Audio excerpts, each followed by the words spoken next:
दोस्तों आज की इस वीडियो में मैं आपको the psychology of money book से 8 बिग आइडियाज बताने वाला हूँ। तो बिना किसी डीले के हम डायरेक्ट काम की बात पर आएंगे। और पहला बिग आइडिया है यू डोंट नो एवरीथिंग। हम हमारे एक्सपीरियंसेस के बेस पर कोई भी राय बनाते हैं। थोड़े से एक्सपीरियंस पर कई लोग ये मानने लग जाते हैं कि उन्हें इस दुनिया के बारे में सब कुछ पता है, लेकिन वो ये बात भूल जाते हैं कि दुनिया में 800 करोड़ लोग हैं और हर इंसान की अपनी अपनी अलग राय है और हर कोई अपनी दुनिया में सही भी है। एक चीज जो किसी को बिल्कुल सही लग रही हो वो हो सकता है कि किसी और को पागलपन लगे। The psychology of money book में ऑथर मॉर्गन होजल कहते हैं कि पैसों के लेकर आपका एक्सपीरियंस दुनिया में जो कुछ भी हुआ है उसका 0.00001% हो सकता है, लेकिन 80% एक्सपीरियंस आपका वो होता है जो आप सोचते हो कि दुनिया कैसे चलती है। यानी आसान शब्दों में कहें कि हम ज्यादातर वही बातें मानते रहते हैं जो हमारे बिलीफ में बैठी हुई है। जैसे अगर किसी के अंकल को 20 साल पहले स्टॉक मार्केट में नुकसान हो गया था तो हम ये मान के बैठ जाते हैं कि स्टॉक मार्केट में सिर्फ नुकसान ही होता है। जैसे अगर किसी के मामा को रियल एस्टेट में नुकसान हो गया तो हम ये मानकर बैठ जाते हैं कि रियल एस्टेट में तो नुकसान ही होता है। किसी के भाई का बिजनेस डूब गया तो हम ये मान के बैठ जाते हैं कि बिजनेस तो बिल्कुल नहीं करना है। एक और एग्जांपल देता हूँ। 1970 में पैदा हुए लोगों ने इंडेक्स फंड का बूम देखा होगा। उन्हें इंडेक्स फंड सबसे अट्रैक्टिव इन्वेस्टमेंट लगेगा, जबकि 90s में पैदा होने वाले लोगों को क्रिप्टो करेंसी अट्रैक्ट कर सकती है। तो कहने का मतलब यह है कि आपको खुद को लिमिट नहीं करना चाहिए। आपको सिर्फ अपने एक्सपीरियंसेस के बेस पर फाइनेंशियल डिसीजन नहीं लेने चाहिए, बल्कि आपको फाइनेंशियल किताबें पढ़नी चाहिए, वीडियोस देखने चाहिए, सेमिनार्स अटेंड करने चाहिए। जहां से भी आप दूसरों के एक्सपीरियंसेस से सीख सकते हो, जहां से भी आपको और इन्फॉर्मेशन मिल सकती है, आपको पूरी कोशिश करनी चाहिए वो इन्फॉर्मेशन लेने के लिए। और फिर आपको अपने फाइनेंशियल डिसीजन इस इन्फॉर्मेशन और एक्सपीरियंसेस के बेस पर लेने चाहिए, इमोशन के बेस पर नहीं। Second big idea, nothing is as good और as bad as it seems. ये दुनिया इतनी ज्यादा कॉम्प्लिकेटेड है कि हमारा दिमाग भी इसे पूरी तरह से समझ नहीं सकता और अक्सर हमारे एक्शंस के रिजल्ट्स हमारे हाथ में नहीं होते।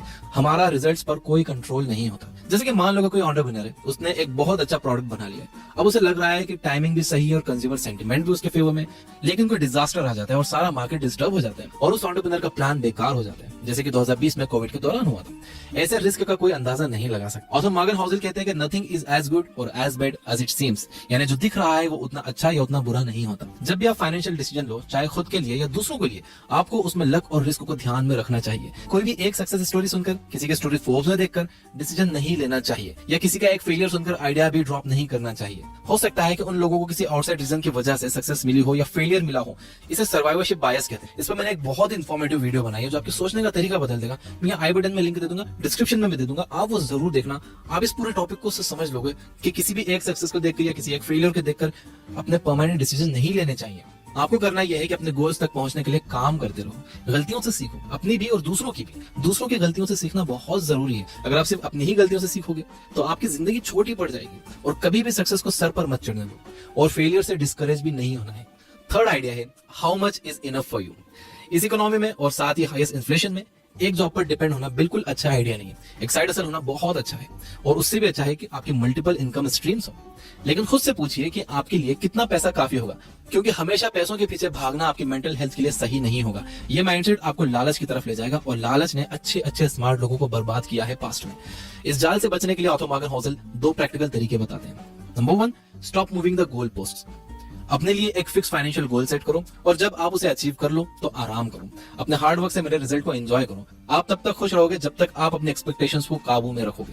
Number 2, never compare yourself to others. आपकी लाइफ आपकी है, आपको यहाँ तक लाने वाले थॉट्स आपके हैं, ओपिनियंस आपकी हैं, डिसीजंस आपके हैं, इसलिए खुद को दूसरों से कंपेयर करने का सवाल ही नहीं उठना चाहिए। दूसरों से खुद को कंपेयर करोगे तो आपको जलन भी होगी और आपका मेंटल पीस भी खत्म हो जाएगा।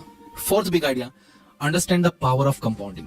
इस यूनिवर्स में एक प्रोसेस चलती है जिसके हिसाब से आपके एक कदम का रिजल्ट आपके अगले कदम की सीढ़ी की तरह होता है। जैसे कि उस बहते हुए पानी के बारे में सोचिए जो ओवर द टाइम पत्थरों का शेप बदल देता है। ऑथर मॉर्गन होजल कहते हैं कि दौलत बनाने के लिए भी सिमिलर पैटर्न फॉलो करना होता है। समझदारी से इन्वेस्ट करना तो जरूरी है, लेकिन बड़ी दौलत बनाना इस बात पर डिपेंड करता है कि आप कितने लंबे टाइम से इन्वेस्टेड हो। वॉरेन बफेट की वेल्थ $84 बिलियन है, जिसमें से $18 बिलियन उन्होंने 65 की उम्र के बाद कमाए हैं। चलिए जिम साइमंस और वॉरेन बफेट के अचीवमेंट को कंपेयर करते हैं। जिम साइमंस को दुनिया का ग्रेटेस्ट इन्वेस्टर कहा जाता है क्योंकि उन्होंने अपनी कैपिटल पर 66% का रिटर्न जनरेट किया है। दूसरी तरफ वॉरेन बफेट ने सिर्फ 22% का रिटर्न जनरेट किया है। ये नंबर देखकर लगता है कि साइमंस की वेल्थ वॉरेन बफेट से कहीं ज्यादा होगी, जबकि ऐसा नहीं है। वॉरेन बफेट जिम साइमंस से कहीं ज्यादा अमीर है। कैसे? आंसर है कंपाउंडिंग। जैसे साइमंस ने 50 साल की उम्र में इन्वेस्टिंग शुरू की, वहीं वॉरेन बफेट ने 10 साल की उम्र से इन्वेस्टिंग शुरू कर दी थी। छोटे छोटे एफर्ट्स कंसिस्टेंटली लंबे टाइम तक करने से एक्स्ट्रा ऑर्डिनरी रिजल्ट्स मिलते हैं। जेम्स क्लियर ने अपने बुक एटॉमिक हैबिट्स में इस बात को बहुत अच्छे से समझाया। Fifth big idea, getting rich versus staying rich. Internet और सोशल मीडिया के बढ़ने से एक साइड हसल शुरू करना ज्यादा मुश्किल नहीं रहा है। आप स्टॉक्स में इन्वेस्ट कर सकते हो, क्रिप्टो में इन्वेस्ट कर सकते हो, कोई प्रॉफिट बना सकते हो। ठीक ठाक कैपिटल नॉलेज और रिस्क लेने की हिम्मत से आप अमीर तो हो सकते हो, लेकिन अमीर बने रहना ये मुश्किल पार्ट है। आप किसी भी बड़े शहर में चले जाओ, रोड्स पर आपको अट्रैक्टिव एड्स दिख जाएंगे, बल्कि आपके फोन में ही pre approved credit card, low cost loan, loyalty points, gift coupon जैसी कस्टमर्स को ललचाने वाली चीजें आपको मिल जाएंगी। देखो, आज के टाइम में अगर कमाना आसान हुआ है तो खर्च करना उससे कहीं ज्यादा आसान हो गया है। और तो कहते हैं कि अपनी दौलत बचाने का तरीका है आप बहुत सोच समझ कर खर्च करो। आपको ये मानकर कभी नहीं चलना चाहिए कि कल जो आपको सक्सेस मिली थी वो आने वाले कल में भी मिलेगी। ज्यादा सेटिस्फाइड नहीं होना है। आपको अपना हर फाइनेंशियल डिसीजन उसी सोच समझ के साथ लेना है, उतनी ही रिसर्च करके लेना है जितना आपने पहला फाइनेंशियल डिसीजन लेते टाइम सोचा था। अगर आप ये वीडियो देख रहे हो तो मैं ये मान सकता हूँ कि आप भी मेरी तरह एक आम इंसान हो जो पूरी कोशिश कर रहा है बेटर फाइनेंशियल डिसीजन लेने की। इस दुनिया का इकोनॉमिक सेटअप कुछ इस तरह का है कि हमारे जैसे आम लोगों के हाथ में ये नहीं होता कि हमारे पैसों के साथ क्या होगा। इन्फ्लेशन जैसे माइक्रो इकोनॉमिक फैक्टर्स डिसाइड करते हैं कि हमारे पैसे की वैल्यू क्या होगी। लेकिन एक चीज जो हम लोग कंट्रोल कर सकते हैं वो है खर्चा। पैसे बचाना एक कला है और पैसा बचता है किफायतशारी से। और यहाँ कंफ्यूज नहीं होना है, किफायतशारी और कंजूसी में बहुत फर्क है। अगर मैं आसान शब्दों में इन दोनों के बीच का फर्क बताऊं तो वो ये है, किफायतशारी का मतलब है पैसा वेस्ट करने की इच्छा का ना होना, तो कंजूसी का मतलब है कि सिरे से पैसा खर्च करने की ही इच्छा ना होना। अब इसके लिए आपको अपने नीड्स और वांट्स में फर्क समझना बहुत जरूरी है। एक नीड वो है जो जिंदगी जीने के लिए जरूरी है, जो आपके काम के लिए जरूरी है, और वांट वो है कि किसी भी चीज से आप अट्रैक्ट हो रहे हो कि यार ये चाहिए मुझे, ये चीज कितनी कूल है, जबकि आपको पता है कि आपको उस चीज की जरूरत नहीं है। तो नीड और वांट में अगर आप फर्क करना सीख गए तो कोई भी चीज खरीदने से पहले आपने अगर उसे नीड और वांट के तराजू पर तोल लिया तो आप पैसे बचा लोगे। Big idea number 6, law of large numbers. Law of large numbers एक एक्सपेरिमेंट को कई बार रिपीट करने से मेरे रिजल्ट्स को प्रिडिक्ट करता है। यानी अगर आप एक एक्सपेरिमेंट बार बार करोगे तो आपके सक्सेसफुल होने के चांसेस भी बढ़ जाएंगे। एज एन एंटरप्रेन्योर आप अपने काम में भी law of large numbers apply कर सकते हो। 10x बड़ा सोचो, 10x ज्यादा मेहनत करो। मैसिव एक्शंस ही आपको मैसिव रिवॉर्ड्स दिलाते हैं। अगर आपके गोल्स 10 गुना बड़े हुए और आप उन्हें पूरी तरह से अचीव भी नहीं कर पाए तो भी आप जीत जाओगे। ये बात कही है ग्रांड कार्डोन ने अपनी बुक द 10x रूल्स में। Law of large numbers investment में डाइवर्सिफिकेशन के साथ भी परफेक्टली काम करता है। अगर आपका लार्ज पोर्टफोलियो है तो आप किसी एक स्टॉक पर डिपेंड नहीं रहोगे, उसमें भी आपके जीतने के चांसेस बढ़ जाएंगे, बशर्ते कि आपके पोर्टफोलियो में ठीक ठाक नंबर्स में कंपनियां अच्छा परफॉर्म कर रही हो। ऑथर कहते हैं कि आप हाफ ऑफ द टाइम गलत हो सकते हो, फिर भी अच्छा रिटर्न बना सकते हो। यही बात मेरे साथ इन्वेस्टमेंट में सच हुई है। मेरे स्टॉक पोर्टफोलियो में 14 स्टॉक्स हैं जिसमें से 7 लॉस में चल रहे हैं, और जो बाकी के 7 हैं जो प्रॉफिट में चल रहे हैं उन्होंने मेरे ओवरऑल इन्वेस्टमेंट का, मेरे ओवरऑल कैपिटल का 40% रिटर्न दिया है। एंड 40% रिटर्न बहुत बड़ी चीज है। तो आपको पैसा कमाने के लिए परफेक्ट होने की जरूरत नहीं है। आधा टाइम आप गलत होकर भी अच्छा पैसा कमा सकते हो। Big idea number 7, be time rich. आपको क्या लगता है ज्यादा पैसा कमाने का अल्टीमेट बेनिफिट क्या है? क्या ये फेम है या कुछ भी खरीद सकने की पावर है? और तो मॉर्गन हाउसेल कहते हैं कि पैसा का ग्रेटेस्ट डिविडेंड है आपका अपने टाइम पर कंट्रोल होना। कई स्टडीज ने यह बात साबित की है कि जो लोग खुद को खुश मानते हैं उनके पास टाइम की फ्रीडम होती है। वो लोग अपनी मर्जी से कहीं भी आ जा सकते हैं, कोई भी काम कर सकते हैं। वो किसी एक चीज से बंधे हुए नहीं होते कि यहाँ रोज 8 घंटे देना ही है। एंड इसलिए पैसा जरूरी है। पैसा होने का मतलब है कि आपके पास लाइफ में ऑप्शंस होंगे। इसका मतलब है कि आपको एक टॉक्सिक वर्क प्लेस में जबरदस्ती बैठना नहीं पड़ेगा। इसका मतलब है कि जब आप अच्छा फील नहीं कर रहे तब भी आपको खुद को काम पर जाने के लिए फोर्स नहीं करना पड़ेगा। ऑथर कहते हैं कि हाईएस्ट फॉर्म ऑफ वेल्थ ये एबिलिटी है कि आप रोज सुबह उठकर ये कह सको कि आज मैं जो चाहूं वो कर सकता हूं। तो सबसे पहले आपका गोल होना चाहिए एक इमरजेंसी फंड बनाने का। यानी इतना पैसा जमा कर लो कि अगर 6 महीने तक आप कोई भी काम ना करो तब भी आप आसानी से सरवाइव कर सको। जब आपके पास ये फंड तैयार हो जाए उसके बाद आप अपने नेक्स्ट स्टेप के बारे में सोचो। उसके बाद आप सोचो कि आपको जॉब छोड़कर कुछ करना है नहीं करना है। उसके बाद आप रिस्क लो। पहले इमरजेंसी फंड बनाना बहुत जरूरी है। अल्टीमेटली आपका गोल आपके अर्निंग को अपनी लाइफ के साथ जोड़ने का होना चाहिए। यानी एक ऐसी लाइफ जिसमें आपका अपने टाइम पर कंट्रोल हो। यानी आपका गोल होना चाहिए इस तरह से पैसा कमाने का कि जिसमें आपका अपने टाइम पर कंट्रोल हो। यानी आपको अपने काम में पूरे टाइम नहीं लगा रहना पड़े, आपको काम करने रोज नहीं जाना पड़े। याद रखिए कि सिर्फ बेशुमार पैसा कमाना काफी नहीं है, आपके पास उसके रिटर्न्स एंजॉय करने के लिए टाइम भी होना चाहिए। बिग आइडिया नंबर 8, ये आइडिया मैंने अपने पर्सनल चैनल पर भी थोड़े दिन पहले बताया था। Luxury is normal. आपने सड़क पर कई बार कोई शानदार स्पोर्ट्स कार देखी होगी। अब जरा आप ये याद करने की कोशिश करो कि उस कार को जो इंसान चला रहा था क्या वो आपको याद है?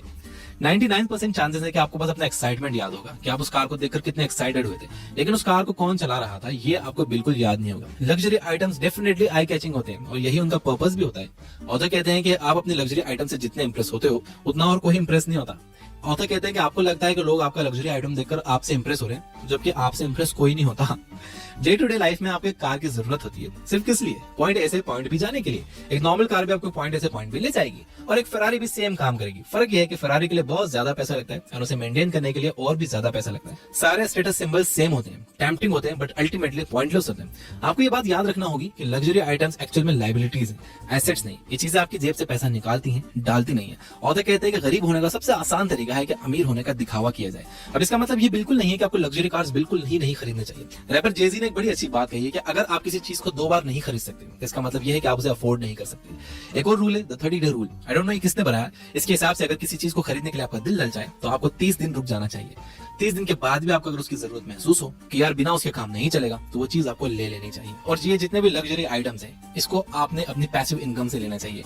आपको अपनी एक्टिव इनकम लगाना चाहिए काम पर, यानी कि आप उन पैसों से आपको और पैसा बनाना चाहिए, और जो पैसा उससे बन रहा है आपको उनसे अपने खिलौने खरीदने चाहिए। आपको कभी भी अपनी एक्टिव इनकम इन चीजों में नहीं लगाना चाहिए, और आपको हमेशा ये चीज अपने बिजनेस अकाउंट से खरीदनी चाहिए, ताकि आपको इस पर डेप्रिसिएशन मिले। आपका टैक्स बचता है इससे। इन चीजों से अमीर अपना टैक्स बचाते हैं। आपको लगता है कि वो दिखावा कर रहे हैं, जबकि वो अपना टैक्स बचाते हैं। तो ये थे 8 big ideas from the book the psychology of money.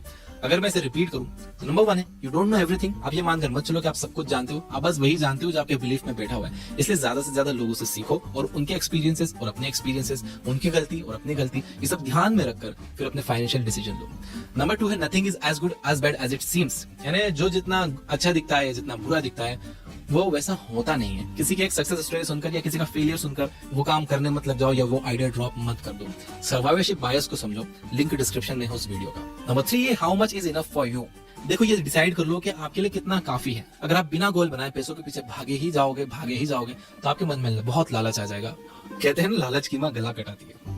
Number 4 है, understand the power of compounding. Compounding के पावर को समझो। देखो, ज्यादा रिटर्न बनाने से ज्यादा जरूरी ये है कि आप कितने लंबे टाइम तक इन्वेस्टेड हो। तो जितनी जल्दी हो सके आपको अपनी इन्वेस्टिंग जर्नी शुरू कर देनी चाहिए। भले ही 500 रुपए से एक SIP आप शुरू कर दो किसी भी एक अच्छे म्यूचुअल फंड में देखभाल के। नंबर 5 था, getting rich versus staying rich. बड़ा अच्छा पॉइंट है।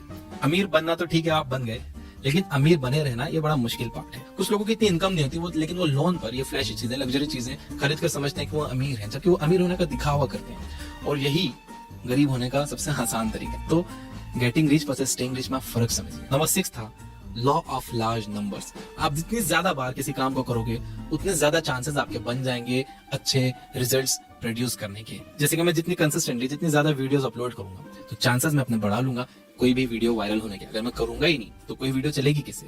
करता रहूंगा तो चांसेस बढ़ जाएंगे वीडियोस चलने के। नंबर 7 था, बी टाइम रिच।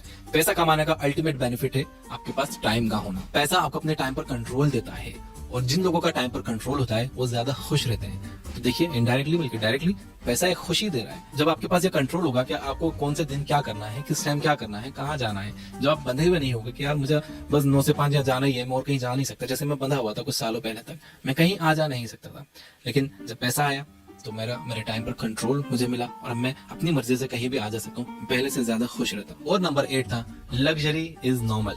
याद रखिए कि अगर आप कोई बस दिखाने के लिए कार खरीदने की सोच रहे हो, कोई भी चीज दिखाने के लिए खरीदने की सोच रहे हो, लोग उससे इंप्रेस नहीं होते। लोग आपको नहीं देखते, लोग आपकी वो गाड़ी देखते हैं। आप अपनी वैल्यू बढ़ाओ कि आप पैदल भी चलो तो लोग आपको देखें, आप साइकिल पर भी चलो तो लोग आपको देखें। आपकी वैल्यूज कार की वैल्यू से ज्यादा होनी चाहिए भाई। अपनी वैल्यू बढ़ाओ। बाकी ये सब चीजें नॉर्मल है, ये सब आ जाएंगी। ये सब टैक्स बचाने की चीजें, आपको लगता है कि दिखावे की चीजें, ये टैक्स बचाने की चीजें। पसंद आया तो इसे लाइक जरूर करना, सब्सक्राइब नहीं किया तो सब्सक्राइब कर लेना, घंटी वंटी न दबाइए तो दबा देना। Finally, you guys are amazing, keep reading, keep learning, keep growing. Thank you for watching.